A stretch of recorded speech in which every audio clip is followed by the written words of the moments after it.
Bom dia, boa tarde, boa noite. Não sei que horas você está vendo isso, mas seja bem-vindo a mais um Fofoca de Consultório.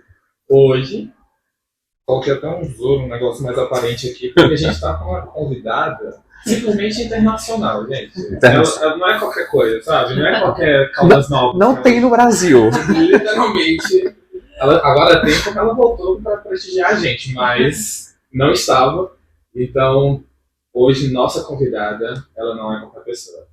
Ela é treinadora de vôlei, professora de educação física, profissional da educação física, jogadora de ligas profissionais no Brasil e fora. Então, ela vai falar um pouquinho mais sobre isso daqui a pouco.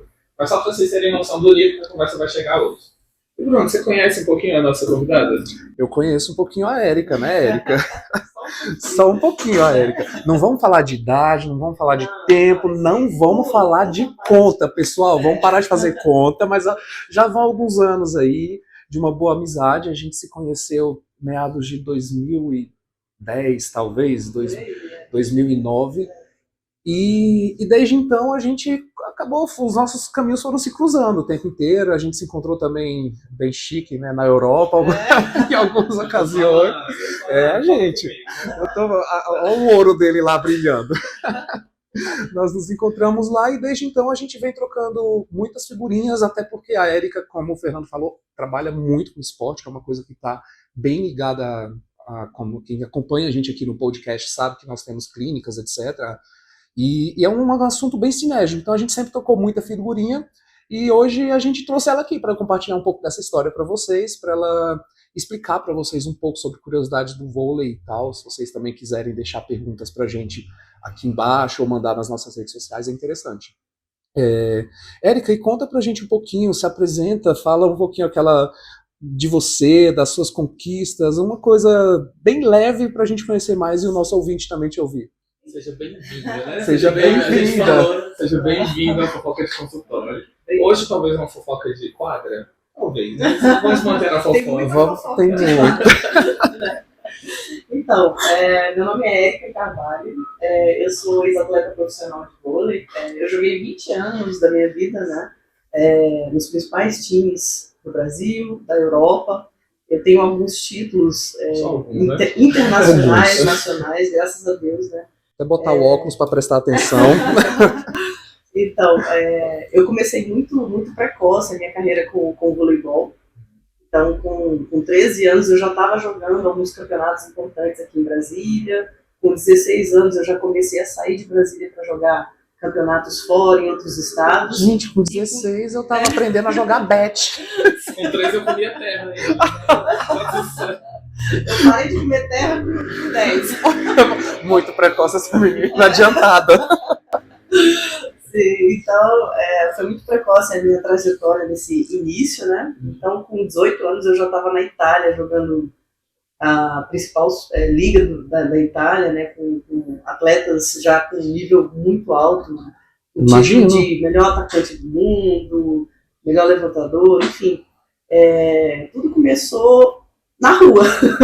Literalmente. Assim, literalmente na rua, né? Jogando bola com os meus irmãos, com os meus amigos na rua. Eu fui me apaixonando pelo esporte e comecei a me dedicar àquilo ali. Você é natural aqui de Brasília? Sou de Brasília.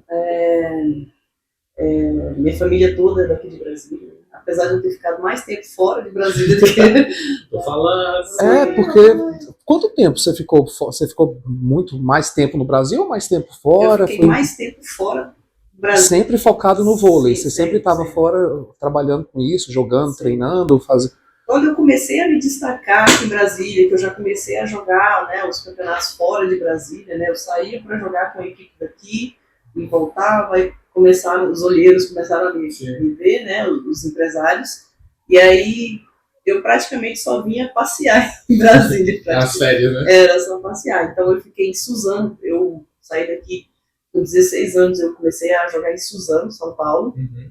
Aí eu fiquei lá um tempo, né, a minha continuidade da base foi lá, e aí de lá foi que eu comecei a sair fora, né, para jogar fora do país. Meu primeiro time na Europa foi o Minete Vicenza da Itália, Foi onde eu consegui conquistar meu primeiro título mundial. Qual o nome do time? Mineti Vicenza. É uma província muito de chique, Veneza. né, gente? Olha, nem lembro mais como é que pronuncia, mas é chique. É um sotaque que a gente não tem. Só pra gente é conviver, sabe? uma província de Veneza, né? É uma cidade bem pequena, mas é muito lindo lá. Nossa, imagino. Um time muito acolhedor. Eu cheguei lá, toda, né? Meu Deus! E isso você estava com 16 nessa época? Eu estava com 18. Já com 18. Eu saí de Suzana, joguei a Superliga, né, do Brasil aqui, aí já comecei a me destacar, fui para lá. Aí a minha carreira praticamente começou a decolar mesmo lá na Itália. Na Itália. Então, e da Itália, então, eu fiquei basicamente 13 anos jogando na Europa. Depois de 13 anos eu voltei pro Brasil, aí joguei a Superliga pelo time da Oi de Macaé, joguei pelo Rexona, com o Bernardinho, joguei em vários clubes aqui, né? Mas aqui no Brasil foram 7 anos jogando. Então eu passei mais tempo jogando fora. Mas você jogou com o Bernardinho, ele treinando você, no caso? Sim, sim. E como foi essa experiência? Muito bom, né? Assim, ele sempre porque dizem que ele é muito rígido em relação a treino. Eu peguei a pior fase dele. Pra falar a verdade. Tá doce. Porque doce a gente agora, vê né? nos tempos técnicos, ele é um amor de pessoa, né? Eu peguei a fase dele lá no começo, né? Quando ele ainda era em Curitiba, ainda, os treinamentos dele, né? E ele era muito bravo, não só eu já tive, câmeras, né? Eu presenciei 2 situações uma vez que eu fiquei preocupado. Era muito rígido, mas assim, ele cobrava coisas que a gente treinava, então assim, não era nada fora do que a gente fazia no treinamento, então era justo ele cobrar, mas assim, às vezes ele passava um pouquinho do ponto, né, porque ele sempre foi explosivo, mas ele cobrava coisas que parece até alguém que eu conheço. Não sei quem, assim. Não sei quem é explosivo. E, Érica, uma curiosidade. Por exemplo, você passou por vários locais na Europa e aqui. E teve alguma característica marcante, assim, que você notou dessa experiência, dessa sua trajetória no Brasil, no vôlei, e a trajetória fora do Brasil no vôlei? Algo que realmente te falou assim, nossa, como isso é diferente, como isso poderia impactar de forma diferente, e talvez lá, e aqui também, não só pensando diferente no Brasil, mas também poderia impactar diferente na Europa. Sim. Tem algo que você poderia compartilhar com a gente? Com certeza. Eu acho que assim, a diferença básica da Europa para o Brasil é o cuidado com o atleta. Eu sempre falo isso aqui no Brasil, do cuidado, porque é muito difícil você ver equipes aqui no Brasil tendo um cuidado com o atleta. Fazer o atleta prevenir lesão, por exemplo, né? Então, assim, o trabalho de prevenção lá fora é muito forte. Lá você é obrigado a fazer fisioterapia mesmo que você não tenha nada.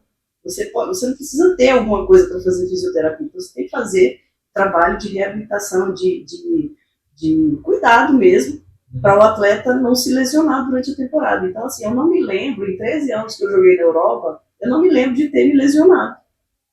As poucas vezes que eu deixei de treinar por algum motivo, era porque eu estava com febre, gripada, alguma coisa assim que eu não tinha como. Mas lesão mesmo, não me lembro. Agora aqui no Brasil foi bem diferente.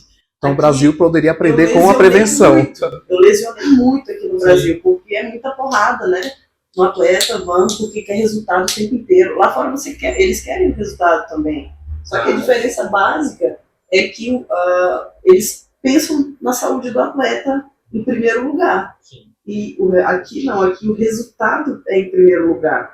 Então isso é uma coisa que ainda hoje eu vejo que é assim, não mudou. A gente pode até ver essas atletas, né, por exemplo, atletas russas, turcas, sim, com a longevidade muito maior. Aqui a gente tem uma Carol Gataz da vida, uma Jussiele, mas assim, uns gatos pingados. Lá fora a gente vê realmente vários nomes, várias vezes ainda jogando profissional, sim, e dando muita novinha, né? Mas é isso, é basicamente isso. Assim, a diferença maior é esse cuidado.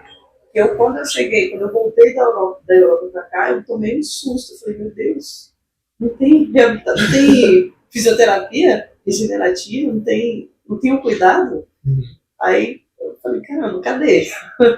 Então eu senti muito isso e o meu corpo sentiu, né? Assim, realmente eu me lesionei muito aqui no Brasil e, é chato, né? Às vezes você está numa semana que é pesado, porque os treinamentos, quando você está no alto nível... Era o que eu ia perguntar agora, como eram os treinamentos. Muito intenso. Então, assim...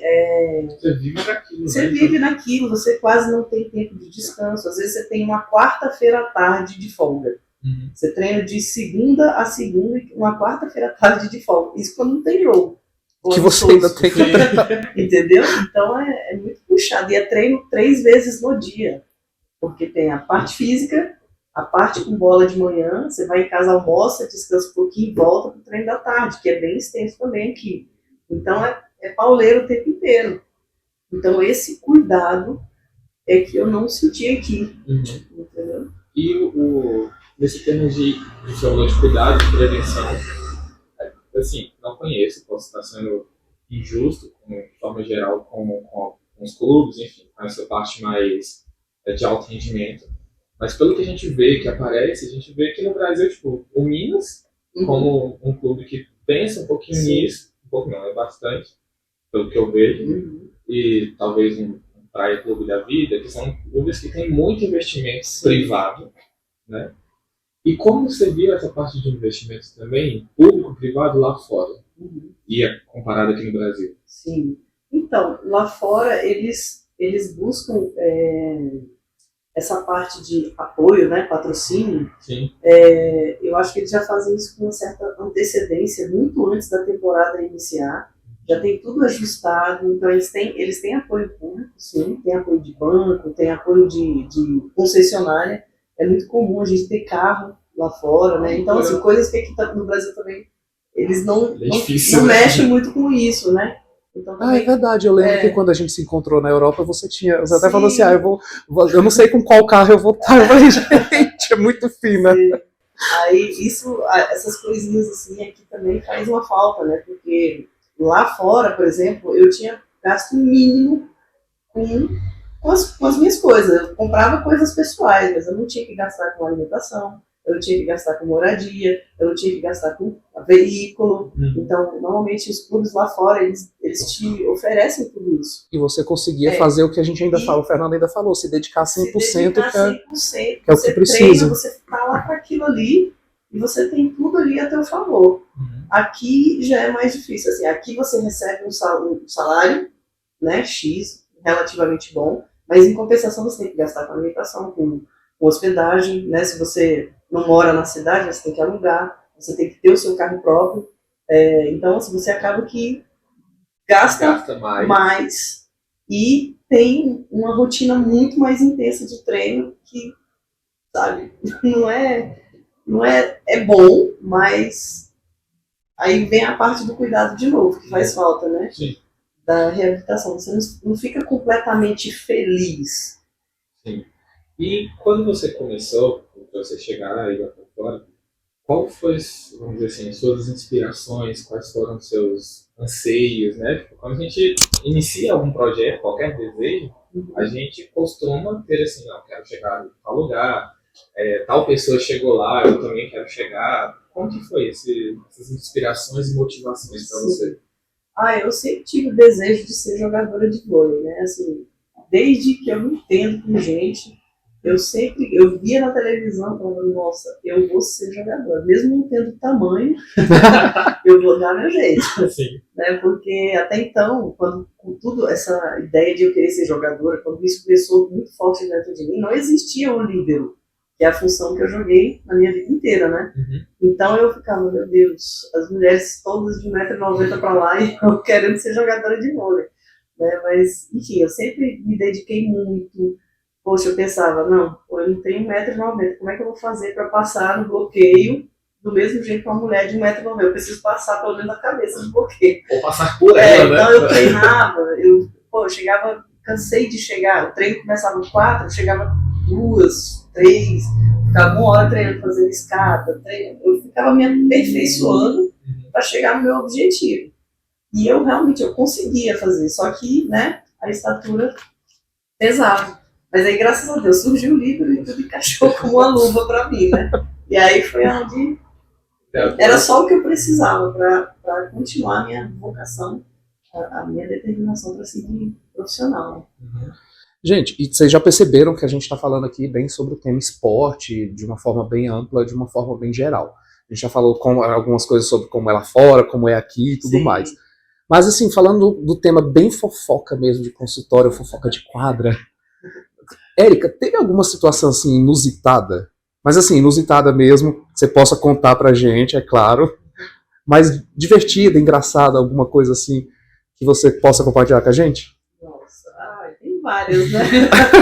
Eu adoro, tem várias. Vamos começar. Mas lá fora mesmo, então é festival, né? De coisas inusitadas. Principalmente a questão do idioma, né? Por exemplo, na Nossa. Alemanha. Nossa. Eu sofri. Parece que eles estão brigando com você, né? Eu sofri. Nossa, eu ia no mercado para comprar as coisas, eu comprava tudo errado, trocado. Colocar gasolina no carro. Ah, se a gente for falar de gasolina no carro, porque, gente, Eu ficava lá tentando abrir o negócio do carro, não conseguia. Eu não sabia. A gente que coloca lá fora, né? a gente, pior do que eu não foi, porque eu cheguei parei o estacionamento do carro no negócio lá para abastecer e falei assim, como que eu vou saber que o tanque encheu? Aí, porque eu tinha que abastecer o carro. Aí eu falei, não, beleza.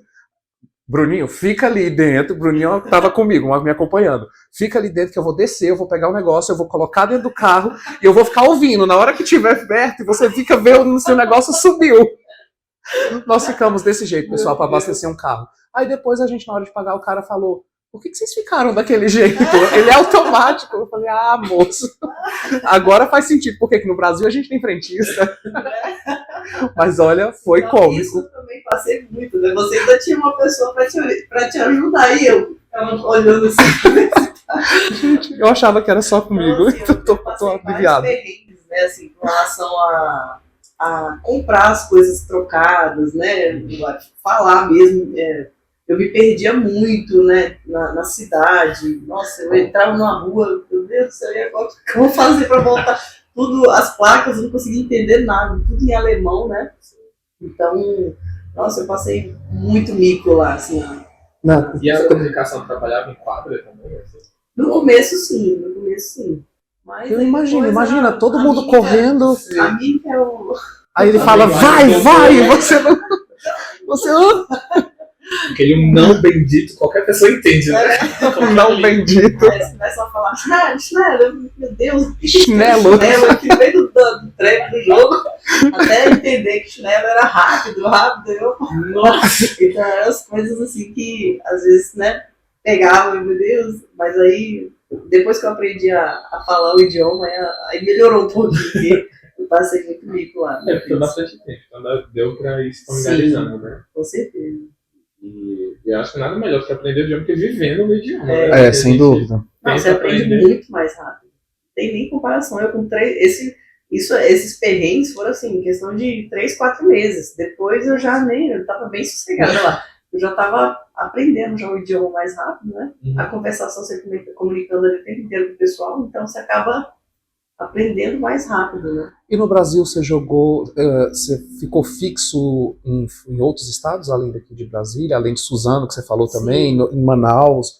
Eu joguei, porque assim, aqui não, né? Mas assim, normalmente o contrato de atleta de voleibol é diferente de futebol, por exemplo. No futebol você pega um atleta e ele faz um contrato de 5 anos, né? Então isso é muito comum no futebol, mas assim, no vôlei não. No vôlei, geralmente, o atleta faz um contrato de 1 ano, uma temporada, Nossa, né? bem curto mesmo. Então, assim, ele pode renovar, se ambas as partes quiserem, ou ele pode ir para outro lugar se oferecer mais, né? Porque, assim, geralmente é o que acontece, a gente vai indo para onde oferece mais, né? Então, eu fiquei... o lugar que eu fiquei mais tempo foi no time da Oi, de Macaé, que era basicamente o time do Osasco de hoje, né? Tinha o Luiz Omar, que era o técnico, tinha muitas meninas da seleção brasileira na época, a Natália, a Érica Coimbra, a Elisângela, tinha uma galera lá da seleção, né? Marcele, levantadora. A gente ficou em 3º lugar na Superliga, nesse primeiro ano. Isso foi em 2007. Aí depois joguei mais 1 ano lá. Porque eu realmente fiquei mais tempo fora, né? É muito internacional a nossa convidada, gente. Eu até pensei na hora que eu mandei o convite, ela falou assim, ela vai querer gravar na Europa. Eu falei, vamos ter que levar o estúdio lá para a Alemanha, para algum lugar. E Érica, me diz uma coisa. Agora, um evento que marcou na sua vida, porque realmente a sua trajetória, a gente vê que ela é uma trajetória longa, bonita. E qual foi, assim, qual foi a vitória que marcou você? Qual foi o momento da sua vida que você falou assim, eu tô me sentindo completa e realizada? Você pode compartilhar com a gente? Ou título. Também. Ou um título, é. Título é que não falta. Título, realmente, a gente já viu que não falta, né? Na verdade, o momento que eu fiquei assim, que eu gostei muito, né? Na verdade foram vários, assim, né? Mas assim, eu me lembro muito, assim, a Alemanha foi um lugar que me marcou muito, né? Primeiro que eu fui pra lá, já assim, meio que um pé atrás, né? Meu Deus, vou parar na Alemanha, que esse povo lá deve ser frio, né? Sei lá. Aí você já pensa, né, no nazismo, né? Aquela coisa toda. Só que foi totalmente o contrário, né? Eu cheguei lá, as pessoas muito receptivas, eu gostei demais. Ali a gente fez uma família mesmo, né? E tanto é que até hoje eles me mandam mensagem, convite para voltar. E tinham atletas de outros países, como sim, você, ou era? Da China, de tudo quanto é lugar sério. Que legal. Né? Nossa, imagina a troca de cultura que realmente você não consegue passar num lugar desse. Ali a gente estava com um time que nem era um time assim, sabe, dos mais potentes. Tinha algumas jogadoras muito importantes lá, mas assim, era um time que a gente conseguiu conquistar um título muito importante, que é a Pokal, que é como se fosse uma final de campeonato europeu. Essa Pokal é o campeonato mais importante ali naquele círculo de Alemanha, Suíça, aqueles países que tem ao redor da Alemanha. Então a gente conseguiu conquistar a Pokal com mais de 10 mil pessoas assistindo. O estádio é o estádio do Geredev Estádio, que é onde o Federer, o Nadal normalmente costumam jogar. Então eles mudaram o estádio, transformaram numa arena de voleibol. E caramba, aí que massa. Aquele ginásio não, estádio lotado, pensa no negócio. Foi assim, um negócio muito impressionante, assim, a sensação, o sentimento de estar lá. E você jogava como líbero nessa ocasião? Jogando lá, e a gente conquistou esse título, que foi, acho que, assim, eu já conquistei o título da Europa jogando no primeiro time que eu fui da Itália, né? Que foi muito bom também. Nossa, então com 18 você já conquistou um título. Mas esse da Pokal foi em 2014. E esse foi muito marcante, assim, pra mim, porque a gente estava realmente com um time mediano. E a gente foi conquistando, foi galgando ali, né? As posições no campeonato, foi subindo devagarzinho, e aí, de repente, a gente se viu lá na final, cara. Era uma coisa assim que nem os próprios dirigentes do time esperavam. Né? Eles contavam que a gente fosse ficar ali quarto, quinto, no máximo, no europeu, ali, desse campeonato.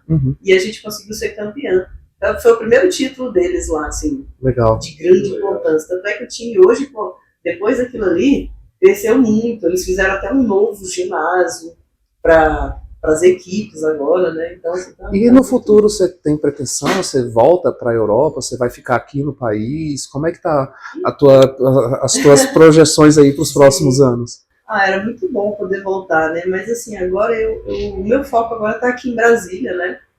Eu tenho a minha escolinha, eu criei a minha escolinha de vôlei aqui. Legal. E eu tô Qual o nome da escolinha? Escola de Vôlei ponto a ponto. Ponto a ponto. Ó, gente, e tem o Instagram? Tem. Então vamos deixar o Instagram também, a gente vai colocar aqui para vocês seguirem pra gente. Vôlei ponto a ponto. A gente vai deixar também no vídeo o arroba da Erika e da escolinha de vôlei também, tá bom? Graças a Deus está crescendo muito aqui em Brasília, né? Eu estou trabalhando com as categorias de base, eu já tenho alguns atletas já que estão se destacando aí, inclusive um foi pro Renata de Campinas, que é um time da Superliga, que está entre os 3 primeiros, né? Sim. Eu tô com a minha levantadorazinha que é Mirim. Mirim, qual idade? Ela é 2008. Gente, é nova. Eu indiquei ela para a seleção de Brasília, né? E ela não só está na seleção de Brasília, como ela é capitã do time, é titular capitã do time. E vai jogar o brasileiro, o Campeonato Brasileiro agora em março, né? Então, e a galerinha tá desenvolvendo muito rápido. A gente tem apenas um ano e meio de escolinha. Então é muito pouco tempo para já tá tendo frutos, né? Assim, sim, muito, e já conseguindo desvendar, já mostrava joias como a Mirim que tá pegando, ela foi captando, conseguiu captando o time. Interessante. E aí, tá aí. Agora eu vou fazer um merchan. Porque eu também comecei há alguns anos atrás. Eu tive a oportunidade de fazer 1 ou 2 aulas com a Erika, quando ela dava aula anos atrás. E todas essas vitórias que ela conta do time dela, da escolinha dela crescendo, é claro que a gente valoriza atleta, desempenho, etc., mas isso vem muito do trabalho dela, como técnica, como professora. Eu lembro que na minha época a gente tinha rixa às vezes do time dos dias, que ela dava aula terça e quinta e tinha uma professora que dava segunda, quarta e sexta. Às vezes dava rixa dos atletas, eu aprendi isso com a Erika, não sei o que, eu fiz isso com a Erika fez isso comigo. Então, a gente percebia esse desempenho, esse avanço muito grande, rápido, pelo trabalho dela, assim. Então, já joguei contra o time da Erika, não queria tocar nesse assunto, mas já tá tudo bom. Memórias um pouco tristes. Vamos trabalhar a superação aí, hein? Supera. Vamos terapia daqui a pouco. Na sexta-feira é só um bom, né? A gente vai trabalhar. Mas porque realmente o time que eu jogo é tipo adulto, então 25, 30, 35 anos. E os meninos da época têm 18, 20, 21. Acho que tem 2, ou é um que é da minha idade ali, que começou junto comigo também naquela época, que é o Sony. Tem outros, só tem 2, na verdade, que é o Sony e o Winston, que são os mais velhos. Assim, a maioria é 18 até 19 anos. A gente joga o Sub-21 normalmente, mas eu venho jogando com os meus meninos mais novos, né? Os 2006, 2005, que tem média de 16, 17 anos. E aí ela era bem jovem mesmo. Sim, super. E assim, a gente não perdeu feio. Mas foi suado o negócio. Então, assim, os meninos viram pra cima e a gente, caralho, velho, o que esses meninos estão fazendo? E aí, mérito também da Erika nesse processo. Dito tudo isso, vamos entrar agora um pouquinho. Pode trazer mais vinho, mais champanhe. Agora a gente vai entrar num lugar que a gente chama de nem Freud explica. É uma coisa um pouco mais quente. A cara da Erika. Ela falando por que vocês. Como assim, gente? A gente passou a mão, né? Fez carinho, não sei o que, agora a gente vai falar de coisa mais delicada. Bom. Nessa vida de esporte, como foi primeiro, como que o esporte influenciou, ajudou na sua vida sexual? Ele teve alguma influência, não teve, enfim. E quando eu acho que, só complementando, né, Fernando, quando a gente fala da vida sexual, pessoal, porque o quadro Nem Freud Explica é justamente isso, nós vamos tentar abordar assuntos com a temática sexual, que nem sempre vai envolver a sexualidade ou sexualismo, mas o assunto de uma forma bem ampla e de uma visão bem ampla. Sim. Então, o quadro, sempre que a gente tiver a chamada de Nem Freud Explica, se prepare, que já vem coisa complicada, já vem a fofoca. Tirem as crianças da sala, bota no mudo, bota no fone de ouvido no carro. É aquele momento que você está escutando a criança falando sobre vôlei, chega uma mãe e fala, nossa, meu peito tava duro. Eu falei, o que aconteceu? Tá falando do vôlei agora, minha mãe chegou, soltou o peito na minha cara. Então, mas era para falar sobre isso. Aí eu volto a pergunta pro Fernando, para ele finalizar. Mas era isso. Vamos lá falar sobre Freud. Nem Freud explica agora. Tá certo. Né, realmente, assim, essa é a primeira mais ampla mesmo, em questão da sua vida sexual. Como que foi? Porque a gente, como você já falou, essa vida de atleta de alto rendimento é dedicação 100%. Sim. Então, às vezes, a gente abdica até da nossa vida pessoal para estar ali jogando, fazendo aquela profissão. Como que foi isso? Então, assim, na verdade, eu sempre fui uma pessoa muito tímida, né? Sempre. Mas o vôlei, ele me ajudou a melhorar isso, né? Até porque eu tinha que conviver com muitas pessoas me olhando, me vendo jogar. Então, eu tive que desenvolver isso dentro de mim, né? E isso também me ajudou nessa parte, né? de socializar com as pessoas, né? Até porque eu não saía. Eu era tão focada naquilo, né? De treinar, de querer estar lá, porque eu abri mão da minha vida pessoal para viver em função daquilo ali. Uhum. Mas aí eu fui meio que abrindo espaço da minha vida fui me permitindo também. E o próprio vôlei foi trazendo pessoas, não só da área do vôlei, mas de outros. a galera mesmo ali junto começou a me arrastar para não, vamos conhecer o mundo. Vamos ver. Vamos ver o mundo. Nossa, você tá na Europa, na Alemanha, em vários países, na Itália, vamos ver. Então, assim, eu nessa convivência, né, eu já sabia o que eu era desde sempre, né? Então, assim, eu sempre gostei de meninas, né? Sempre. Mas eu sempre fiquei muito reservada com relação a isso, né? Mas esse convívio, né, com as pessoas, eu fui clareando a minha visão sobre isso, que não é... Eu não preciso ficar fechada para o mundo por conta disso. Então, assim, eu vivi os meus relacionamentos, né? Eu consegui viver os relacionamentos onde eu tive aí, sem problema. Também não fiquei, né, falando para Deus, gente... Estou aqui num relacionamento. Não, mas eu vivi mais, né, assim, eu consegui me soltar mais graças ao esporte mesmo. Porque eu realmente, acho que se não fosse isso, eu estava no armário até hoje. Eu estava bem recluso no armário até hoje. Quase. Ficou tão nervosa que até o microfone caiu. Mas, Érica, me diz uma coisa. Isso é bacana, realmente, ver a sua segurança e o conforto com que você aborda o assunto hoje e saber que foi o esporte que te trouxe isso.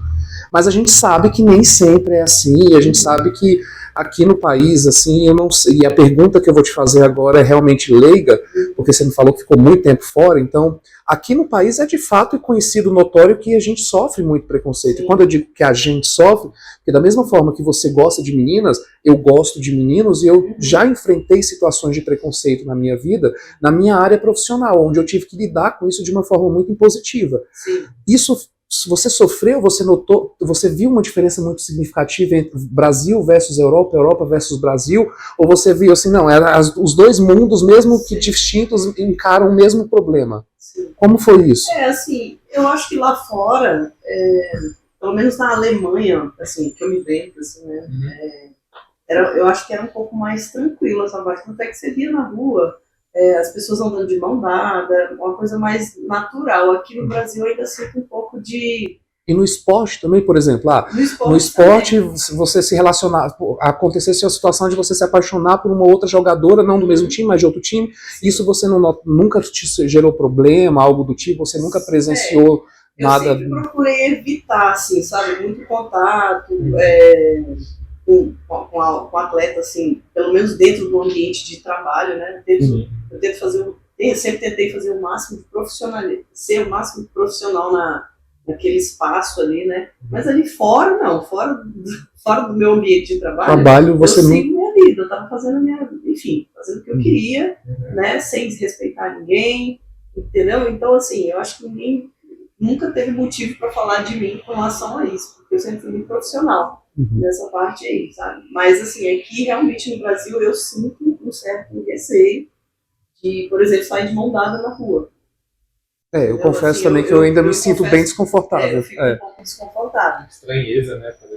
Não deixo de fazer, que fique bem claro, mas a sensação, eu acho que a gente está falando de uma coisa, tem que ser transparente, é um assunto importante para várias pessoas que estão ouvindo a gente aqui como realmente pessoas da comunidade, nós estamos afirmando de uma forma bem com propriedade. Eu realmente me sinto desconfortável ainda, mas não deixo de lutar e não deixo de fazer. É um posicionamento. É um posicionamento, Exato, concordo. E eu não vou também mudar o meu jeito, não vou mudar a minha sexualidade por conta do que as pessoas pensam. Então, assim, eu sei o que eu sou, eu sei o que eu quero, e eu vou continuar fazendo o que eu faço. Entendeu? Eu não vou mudar porque, enfim... E continuando sendo boa, ganhando títulos e com muitos títulos. Eu consigo separar o profissional do pessoal, então, assim, eu consigo fazer as duas coisas bem. Então, eu acho que... Enfim, se alguém se incomoda por conta disso, essa pessoa, infelizmente, vai continuar se incomodando. Porque eu não vou fazer nada diferente. Entendeu? Por exemplo, eu tenho a minha escolinha, eu sei separar muito bem o meu lado professor, exatamente. Entendeu?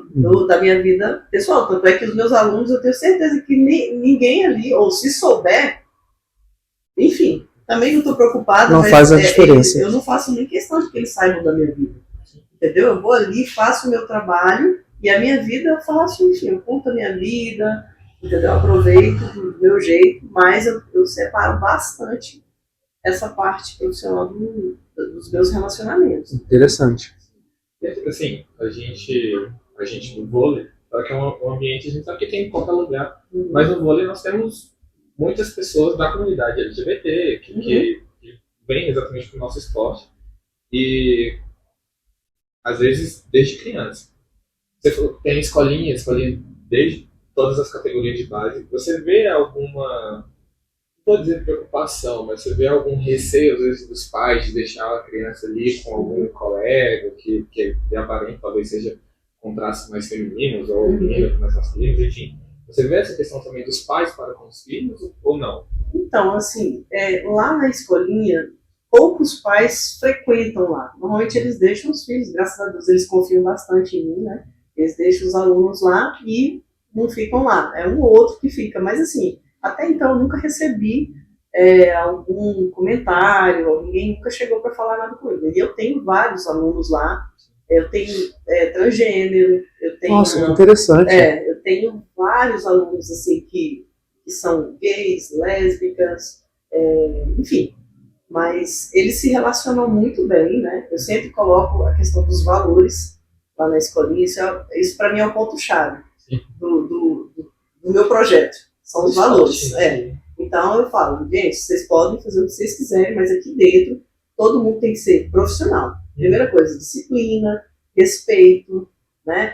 Eu gosto desse companheirismo, da amizade deles, eu gosto de fazer o treino, eu gosto de ensinar, mas eu gosto que também não seja aquela coisa rígida, sabe? Que o aluno acaba que fica, sabe, travado, né? Eu gosto que seja um ambiente descontraído, eu gosto de fazer brincadeira com eles, né? Eu sou do tipo que eu sou técnica, sou mãe, sou amiga, sou psicóloga, sou mentora. Paciente, sou muito paciente. Meu Deus, eu sou demais. Entendeu? Então, assim, eu conheço muito eles lá, né? Uhum. Então, graças a Deus, eu estou com um grupo muito legal, que eles realmente interagem bastante, são bastante amigos, porque tem lugares que você vê, assim, que os próprios alunos, eles ficam se olhando estranho. Eu acho que por isso a pergunta do Fernando, porque eu mesmo, em épocas, eu já presenciei isso. Sim, em situações constrangedoras, até na escola, que a gente falou no primeiro episódio, falando sobre isso, eu me senti muito constrangido na escola, justamente, porque eu era o cara gay e ainda era gordinho na época, me chamavam de paçoquinha, os meus amigos do ensino médio, se estiverem assistindo isso, comenta aqui embaixo para dar engajamento, hein? Só por causa disso. Mas assim, eu sofri muito preconceito por causa disso. E o único esporte que eu me senti minimamente confortável na época para jogar era o vôlei. Porque no futebol foi um bullying atrás de bullying. Eu saí da quadra arrasado, crying no dia. Eu falo, nossa, já fiz várias reuniões assim, né, com eles ali, porque já teve alguma coisa assim, né, de desentendimento. Às vezes é ciúme, às vezes o aluno é tão engraçado, porque quando tem alguma coisinha assim, eu já percebo no ato, né? Uhum. E aí eu já reúno todo mundo e falo, vocês vão se resolver agora, aqui na frente. Pode conversar aí, eu quero sair de mão dada, pode resolver o problema de vocês aqui, porque eu não quero estranhamento, porque isso começa aqui, daqui a pouco um fala com o outro, aí fulano, que é a 30ª pessoa que não tem nada a ver com a história, começa a fazer picuinha e eu falo, não quero, pode resolver. Tanto é que eu já fiz isso algumas vezes, graças a Deus deu certo. Então, as pessoas que começaram a criar alguma coisinha já são muito amigos, assim, então é assim. Que bom, né? Experiência colocada em prática. Ah, demais. Bom, a produção já está puxando minha orelha. Já. Acabou. Já tá ali. Mas sempre eu queria, mas calma, gente. Nós vamos marcar o arroba do Lucas aqui para ele resolver autorizar mais prazo pra gente poder falar. Porque não dá tempo de fofocar tudo, não. Fofoca tem que ter tempo, gente. Fofoca boa é aquela que você começa falando, você fala, você não imagina, peraí. Mas você sabe daquele assunto. E termina falando, mas quem sou eu pra jogar? Fofoca boa é essa, mas meia hora falando isso termina assim.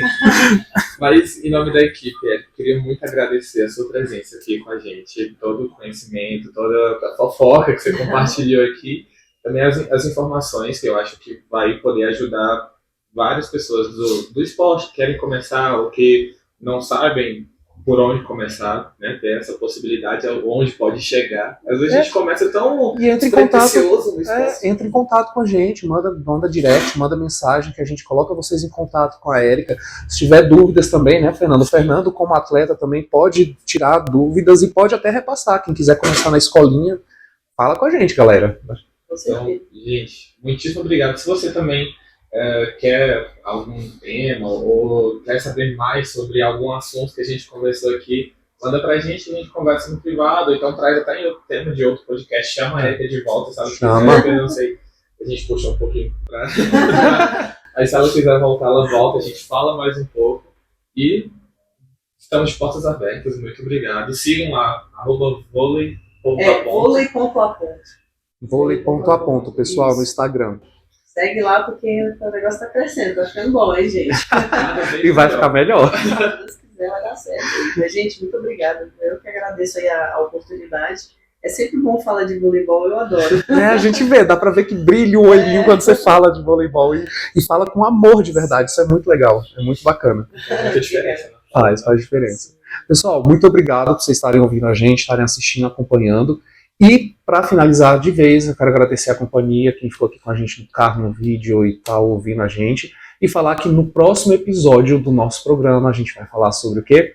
Sobre cirurgia plástica, sobre beleza, estética, o que que tá em alta, o que que tá na moda, o que que... Na moda, claro, com segurança, pensando todo no nosso bem-estar, mas a gente vai trazer convidados interessantes, a gente vai trazer assuntos interessantes e já deixa aqui a pauta para vocês também, para colocar dúvidas, sugestões e questões que a gente aborda com cirurgiões plásticos. Enfim, vamos deixando novidades para vocês aí no decorrer dos próximos dias. Acompanhe a gente na rede social, que também vai ter bastante coisa legal lá. Tá bom, gente? Obrigado, tchau, tchau. Um beijo para quem tá ouvindo e um beijo para quem tá vendo também. Até mais. Tchau, gente. Tchau.